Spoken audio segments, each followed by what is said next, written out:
everyone. This is John Daly. I'm here with another episode of the Daly Express. My guest today is someone whose political commentary I very much appreciate. He's an honest guy. He's reasoned. He's fair. He's level-headed. He also has very cool hair. You can't see it today because he's got his hat on, but the hair thing, in a way, kind of makes him a jerk to people like me who definitely struggle in that area. But anyway, you can find his columns over at thehill.com. You can listen to him on multiple podcasts, including Matt Lewis Can't Lose. And you can buy his latest book, Filthy Rich Politicians, wherever books are sold. I'm talking, of course, about Matt Lewis. How's it going today, Matt? I'm doing good. Thank you for the compliment. I do not have the kind of important hair that, say, a Gavin Newsom has, but Yeah, we do what we can. that's right. It's funny with guys like Newsom how important that is to I think their entire political career to some extent. I don't trust someone who has too good a hair or who Yeah. cares too much about it, to No, be I honest. hear you. I feel the same way. But I trust Yeah, you, Matt. Been I can listening to you tell. for a while, been reading you for a while. Uh, you have my faith, sir. But welcome to the show. I wanted to talk to you today about the presidential picture. A lot has, of course, happened. A lot has happened in the past few weeks. President Biden has dropped out of the race. Kamala Harris is the presumptive Democratic nominee. You and I are what I would call, maybe you have a different phrase for it, but a pre-Trump conservative. We're pre-Trump conservatives or Reagan conservatives. We, of course, disagree with Harris on all kinds of things when it comes to policy. But you wrote a piece for The Hill the other day arguing that Kamala Harris, the person we're now seeing, seems quite a bit different than the one we've come to know as our vice president over the last 4 years. You said she seems more fun, more stable, less cringy. I thought that was an interesting phrase. Can you describe what all you've noticed and where you think that's coming from? Yeah, I could try. I mean, look, I think this is like pornography, which is to say it's hard to define, but you know it when you see it.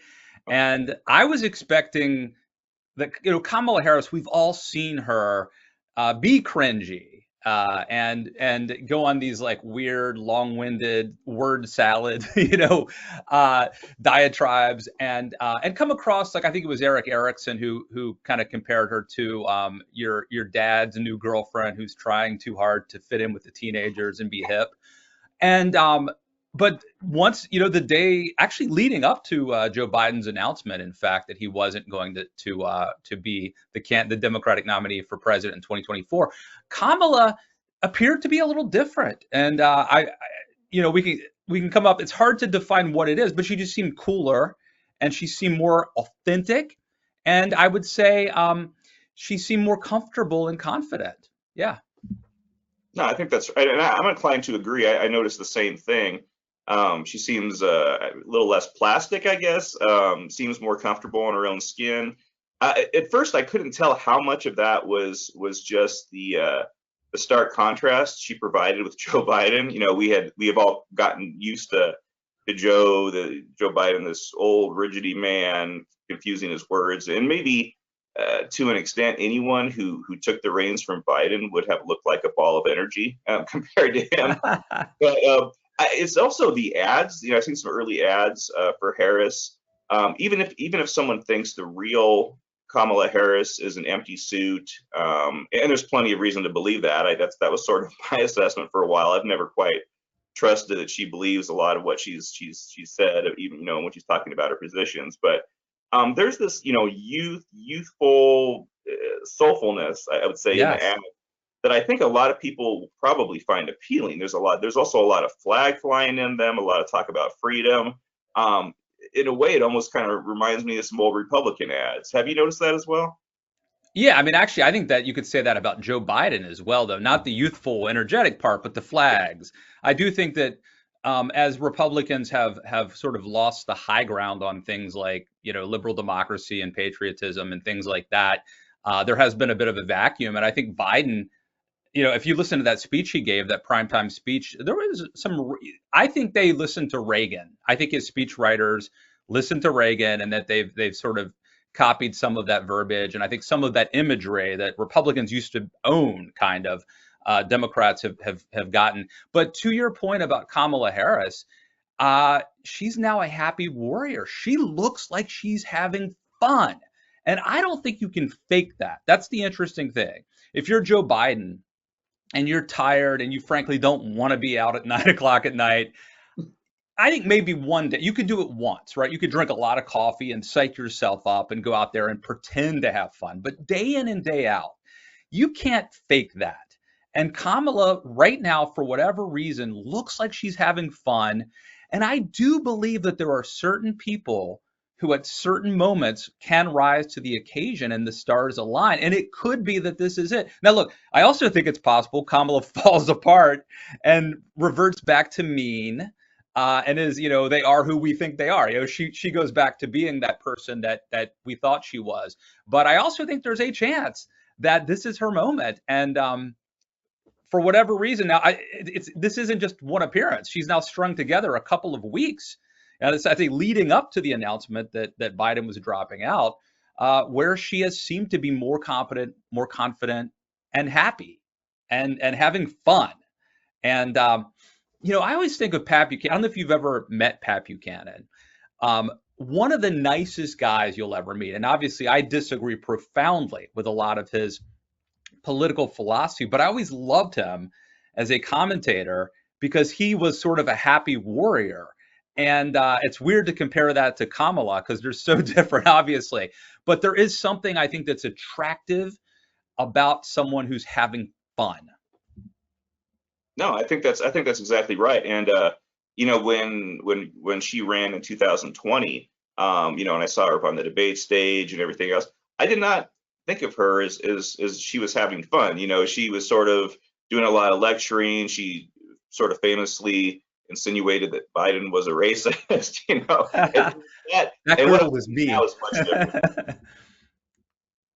Yeah, no, it's interesting. So, kind of staying on the topic of Harris, but going in a little bit different direction. We're seeing currently a lot of, I would say, identity-related criticisms of Harris. Some of these are new, some are actually old, and they're being dredged up by the left. We see people who have referred to her pretty recently as a DEI hire. We've seen these clips of JD Vance calling her a childless cat lady. Other people on the right have been harping on her for not being a parent. We're seeing there's an old video. I didn't realize how old this was. I guess it goes back a few years of Donald Trump himself saying that, about Harris, we're not going to have a socialist president, especially a female socialist president. There's probably a lot more material like that people have forgotten about or never seen that I'm sure we will be hearing a lot about in ads. Do you think this this angle is going to do some damage to the Republican ticket? Yeah, I do, actually. Look, I think there are people out there who will not vote for a woman, but they don't need to hear this message. They're already, biased in that regard. I think that any talk, people making fun of her, talking about her as a DEI candidate, talking about her, the childless cat lady or whatever, I think that will create a backlash and it will turn off a lot of people. And I think the JD Vance selection as Trump's running mate was not a great pick. I think, and it was a pick made at a moment when Trump thought his opponent was Joe Biden, and when Trump thought he was going to probably coast to election in 2024. And so I think this opens the door for Democrats to kind of run up, the score here a little bit on this issue. There are a lot of people out there. There were a lot of women out there who couldn't have children, or people who wanted to have kids and who couldn't. And this is it's not just offensive to them, it's emotionally painful to them to talk about them as being lesser. And so I think it's a big mistake. And you could see it. I think it was, the Speaker of the House who was advising Republicans, like, do not go there. Do not talk about race and all this stuff. But the problem is in the Republican Party, there are these perverse incentives, right? Where there are all these talking heads and pundits and influencers who are in the attention economy. And the way to get attention is to be outrageous. So they're not going to be able to resist trying to say something mean and crude about Kamala Harris. Look, I think that there's a ton of area where you could attack Kamala Harris. In 2020, when she ran for president, she lurched very far to the left. And I think that's fair game. You could talk about inflation. You could talk about the border. You could talk about the fact that, did she realize that Joe Biden wasn't cognitively up to the job? Like, all of that's fair game, but that's not what they're focused on. Now, it's funny because I remember during that primary, when it started, the Democratic primary of 2020, it felt like virtually everybody who was in it was really trying to be as hard left as they possibly could. We got some crazy, crazy sound bites. I think as it went on, they sort of began to realize, I think we're turning some people off here, and people kind of started bringing it in. So, but yeah, no, I think those attacks, I do think they're damaging as well. In a way, I saw them not that long ago on the other side, similar ones where people were really harping on, Tim Scott for not being married. We've seen stuff about that with Lindsey Graham. I don't feel like any of that stuff is helpful to make someone kind of seem weird because of stuff like that. It doesn't make much sense to me. But I wanted to talk to you a little bit about vice presidential picks as well. We are recording this episode on Friday. It may not go out till Monday, so I just wanted to explain that because it's entirely possible that between now and the time with how quickly everything's moving, that we may know by the time this airs who's Harris's vice presidential pick. But who do you think, Matt, would be the smartest pick for her? And do you I've seen some talk about the possibility that Trump may kind of regret his choice of Vance and choose somebody else. Do you see that happening at all? What are your thoughts on these picks? Well, look, I do think it's very possible Trump will regret his choice of Vance. I do not think he would, throw him off the ticket and try to get somebody else, because that's a public admission that Trump made a mistake, and Trump can't make a mistake like that. But look, Trump has a long history of picking the best and brightest who later somehow disappoint him or turn on him. So to be continued there. In terms of Kamala Harris, I think this is fun. I have to say, as a commentator and columnist, politics used to be fun. That's why we got involved in this, right? It's serious, but it used to be kind of fun. And in recent years, it's been kind of sad and demoralizing and demeaning to have to cover it. This kind of horse race punditry where we talk about who's going to be the best running mate, I think is exciting and fun. And I think there's some great opportunities out there for Kamala Harris. There really are. I think her short list probably is Josh Shapiro, governor of Pennsylvania, Andy Beshear, the governor of Kentucky. You've got, is it Roy Cooper, governor of North Carolina? Am I getting that name right? I know it's Cooper. I don't remember the first name. You've got Gretchen Whitmer from Michigan, if she wants to kind of double down, on the sort of the Clinton Gore identity thing. Pete Buttigieg has been mentioned. Is it Walz, the governor of Minnesota, who was impressive on MSNBC the other day? So I think there's a lot of opportunity there. Personally, I think I would be very interested in Josh Shapiro, the governor of Pennsylvania. It seems like there are a lot of states this cycle, this year, that are very important. Probably Pennsylvania is the most important. I think Shapiro is probably the most compelling of the potential running mates. Obviously we need to make sure he's thoroughly vetted. So even though he's the current governor of Pennsylvania and I think has done a great job, who knows? It's different than being president or vice president. So thoroughly vet him. But I think that would be probably my pick as of today. It's funny because I've been writing about that as well. He would be my pick as well. It's interesting how he really has gotten some fans and conservatives too. I mean, he's not I wouldn't call him conservative, but he comes across as a very decent person, very authentic. He really does seem to avoid taking a lot of the cheap shots that we see in politics. I've seen a few examples that kind of went the other way, but he really comes across. I've listened to him in a think it was over at the Bulwark, a podcast where he was, because he was talking to Tim Miller, and he came across as this guy who just deeply cares, about his job, about public service, and I think he would be a huge asset. People bring up that he's of Jewish descent. Do you see that as something that Harris might consider? She seems to be going a bit left of Biden now on issues like Israel. Do you think that too might be a factor she would want to look at? I mean, I hate to say that it might be, but I actually think it might be. Um, she needs to win. I think Pennsylvania is very important, and I don't know if Shapiro can deliver Pennsylvania. I don't know if anybody can deliver any state as a vice presidential running mate. But if he can, um, that would be dispositive in my opinion.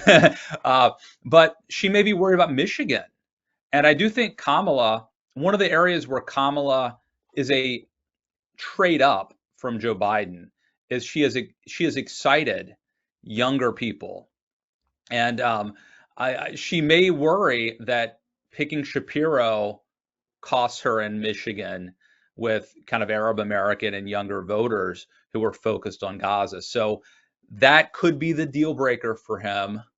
Um, Maybe then you go North Carolina, Cooper, or I think Andy Bashir. You don't have to really worry about winning Kentucky, but I do think that as a running mate, he balances the ticket, kind of this Southern white moderate guy might reassure voters in rural states or kind of like Midwest Rust Belt type states. So I think, look, it's almost an embarrassment of riches. The Republican Party, this is, I think, an interesting point. The Republican Party over the last 9 years or so, since Donald Trump came down that escalator, has basically purged normal people from the party, from the Republican Party, and they've got a lot of weird people. Like I think J.D. Vance is kind of weird in some ways, whereas the Democratic Party has some of these. I mean, these potential running mates are talented. Even like Gretchen Whitmer, who is obviously too liberal, not my cup of tea, too liberal for me, but she is a compelling political figure. And I don't think the Republicans have candidates who've been allowed to become that way, right? That you either get purged or you become a sycophant for Trump. And so I think that the bench on the Republican Party consists of weak sycophants, essentially. No, I agree. I just wrote about that recently too, because it's funny. I kept hearing throughout the Republican National Convention how united the party is. I'm like, well, yeah, once you jettison out everybody that doesn't see things exactly as Yeah. you do, or doesn't kiss up to Trump, I'm like, everybody's gonna feel like they're on the same page. And that's, I guess that, I mean, it's great for Trump, I guess, but it's like it's not so much. I don't think it's great for the Republican Party. I don't think it's a great thing for the country, to be honest. And no, you're right. I mean, we people have long talked about how the Democratic Party really, they all fall in line together, but and I guess they coexist together, but there are some very different people within the party, and I don't think we can say that much about the Republicans anymore. I mean, look, any of these running mates there's a potential that there are scandals and skeletons in closets and weaknesses. That's certainly true. But I'll tell you what, the names I mentioned, and the potential Democratic running mates, I don't want to say it's a murderer's row, but there's some talent. And I do think that Kamala will benefit from picking uh, one of these running mates. Yeah, it'll be interesting to see for sure. Right? It'll be if there's a different dynamic that's introduced at that point that maybe we're not even appreciating. But yeah, I think she's got some good choices. I think if she plays things right, it could help her. We're Yeah. seeing some polls tightening. I think I would still. I was kind of surprised. I was listening to Jonah Goldberg. I know we both are fans of his. Listen to his podcast. He was sort of leaning toward the idea that he thinks Trump may be a slight underdog at this point. I Yeah. don't. I'm not quite ready to say that, but it could happen. It could certainly happen. I mean, this is such a big change that we've seen. It'll be interesting to see what happens. Well, look, I'm stunned that Trump is doing as well as he is, just based on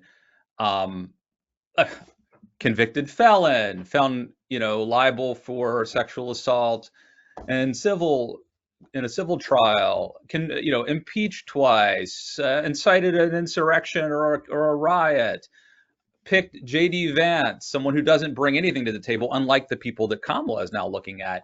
So it's really stunning that Trump is where he is anyway. We have to ask ourselves, is he a little overrated at this point?